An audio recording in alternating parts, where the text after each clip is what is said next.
دیا، پتہ نہیں قبول ہوا نہیں ہوا، میں نے 10 بیماروں کا علاج کرا دیا، پتہ نہیں قبول ہوا کہ نہیں ہوا، لیکن نبی فرما رہے ہیں کہ اپنے گھر والوں پر جو پیسہ خرچ کرو گے اللہ مقبول صدقے کا اجر دے گا۔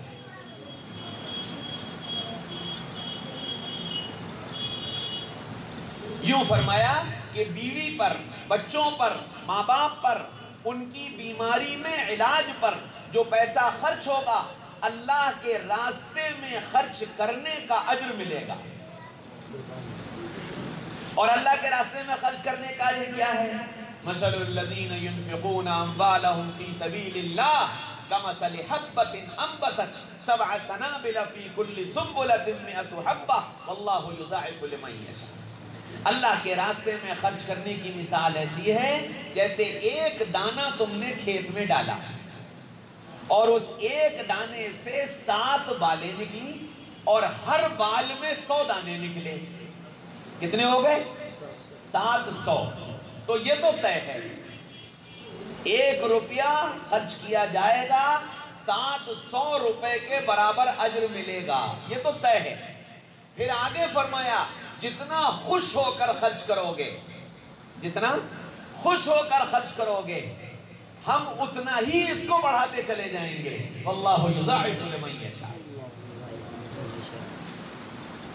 ہاں، ماں پر خرچ کرتے ہوئے اطمینان ہوتا ہے اماں پہ خرچ ہو رہا ہے، باپ پر خرچ کرتے ہوئے اطمینان ہوتا ہے کہ ابا پہ خرچ کر رہے ہیں، اولاد پر خرچ کرتے ہوئے اطمینان ہوتا ہے میرا بیٹا ہے بیٹے پہ خرچ کر رہے ہیں، لیکن بیوی پر خرچ کرتے ہوئے جان نکلتی ہے۔ جب سے آئی ہے بیمار پڑی ہے، اتنا پیسہ خرچ ہو گیا اور یہ ہو گیا اور وہ ہو گیا، کیوں؟ اس لیے کہ اس کو دین نہیں سمجھا کہ یہ خرچ کرنا دین ہے۔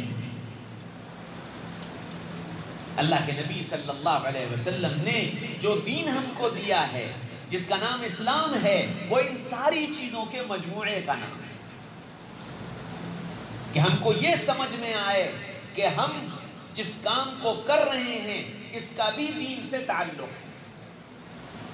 جیسے نماز کا پڑھنا ضروری سمجھتے ہیں ہم، جیسے دیندار ہونے کے لیے چہرے پر داڑھی کا رکھنا ضروری سمجھتے ہیں ہم، جیسے دیندار ہونے کے لیے قرآن کا پڑھنا ضروری سمجھتے ہیں ہم، جیسے دیندار ہونے کے لیے تسبیحات کا پڑھنا ضروری سمجھتے ہیں ہم، جیسے دیندار ہونے کے لیے حج کا کرنا ضروری سمجھتے ہیں ہم، میرے بھائیوں دوستو عزیزو بزرگوں، بالکل ایسے ہی اپنے ماں باپ کی خدمت کرنا، اپنی بیوی کے ساتھ اچھا سلوک اختیار کرنا، اپنے نوکروں کے ساتھ نرمی کا معاملہ کرنا، اپنی اولاد کے حق کا ادا کرنا، اپنے بھائی بہنوں کے ساتھ شفقت محبت کا معاملہ کرنا اتنا ہی ضروری ہے جتنا نماز ضروری ہے، اتنا ہی ضروری ہے۔ اور نہیں کرے گا تو یہ دین کا صرف ڈھونگ کر رہا ہے، اس کا دین سے کوئی تعلق نہیں۔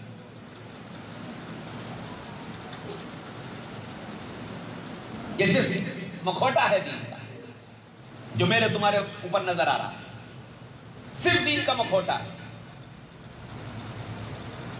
اگر زبان کی نرمی نہ آئی،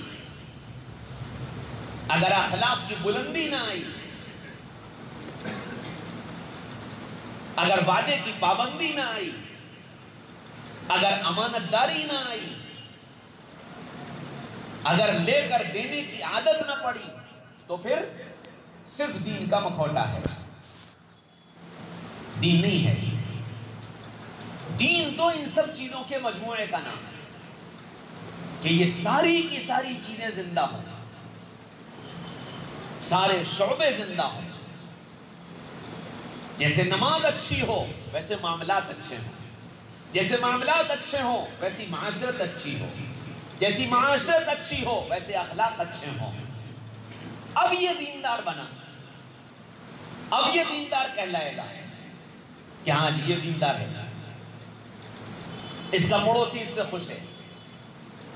حضرت عبداللہ ابن مبارک رحمۃ اللہ علیہ کے بغل میں ایک یہودی رہتا تھا، اس نے اپنا مکان بیچنے کا سائن بورڈ لگایا کہ یہ مکان بکاؤ ہے، گاہک آئے کہ یہ مکان کتنے کا ہے؟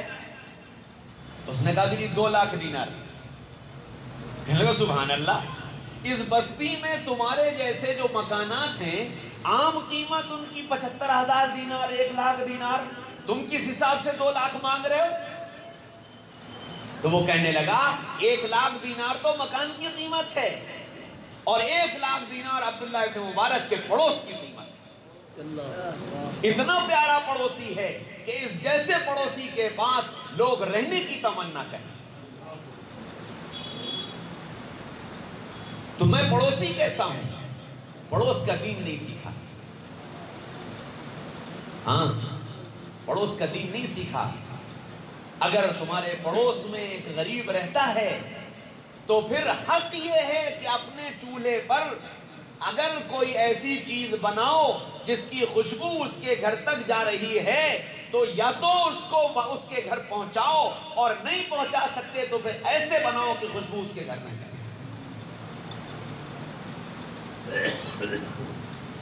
دین سکھایا ہے پڑوس کا۔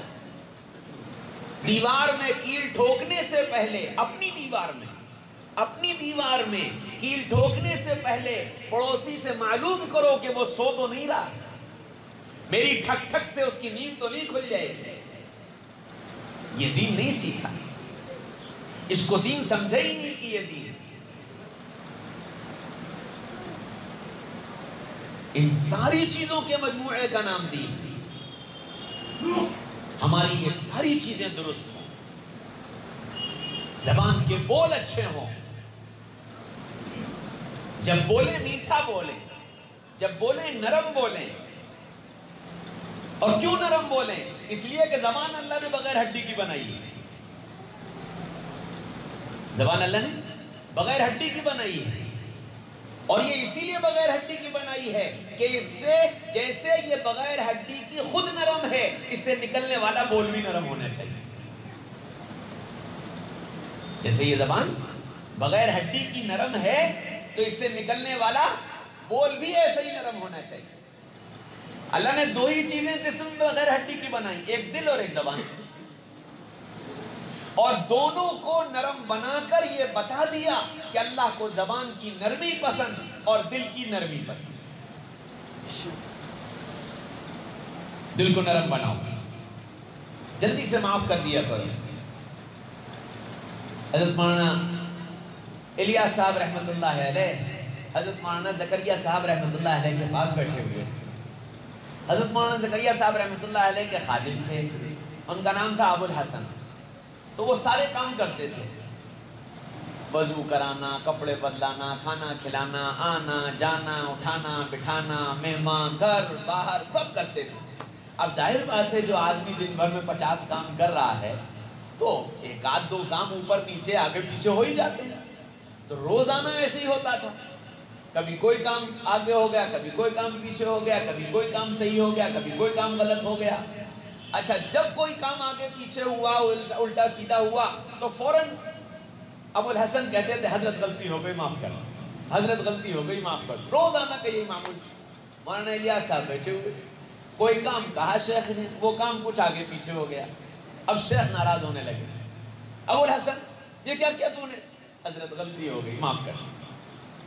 تو کہنے لگے ابو الحسن تجھے کتنا معاف کروں، جب دیکھو چلا آتا معاف کر دیجئے معاف کر دیجئے معاف کر دیجئے، تجھے کتنا معاف کروں؟ تو حضرت مولانا الیاس صاحب رحمۃ اللہ علیہ نے حضرت مولانا زکریا صاحب کے کان میں کہا جتنی اللہ سے اپنے لیے معافی چاہتے ہو اپنے خادموں کو اتنا معاف کر دیا۔ جتنی اللہ سے اپنے لیے معافی چاہتے ہو اتنی اپنے خادموں کی غلطیوں کو معاف کر دیا۔ دل کے نرم بنو، غلطی کرنے والوں کو معاف کرو، زبان کے نرم بنو، کڑوی بات مت بولو، دل توڑنے والی بات مت بولو۔ یہ دین ہے زبان کا، یہ دین ہے دل کا، یہ دین ہے معاملات کا۔ ایمان والے کی صفات جو بیان کی گئی، بتایا گیا ایمان والا جب وعدہ کرتا ہے تو وعدے کو پورا کرتا ہے۔ یہ 14 تاریخ کو شام کو 5 بجے تک تمہارے پیسے پہنچ جائیں گے، اگلے نے آگے وعدہ کر لیا کہ جی 14 تاریخ کو عصر تک پیسے آ جائیں گے، عشاء میں آ کے مجھ سے لے جانا، اور اب عصر میں فون کرے کہتا ہے کہ جی وہ آج تو نہیں ہو پائے گا۔ اب اس نے کہا رہے بھائی میں نے تو آگے وعدہ کر رکھا ہے، ارے تو کیا میں لے کے بھاگا جا رہا ہوں کیا؟ مسلمان وعدہ خلافی نہیں کرتا، جو وعدہ کرتا ہے اس وعدے کو پورا کرتا ہے، چاہے کچھ بھی کرنا پڑے۔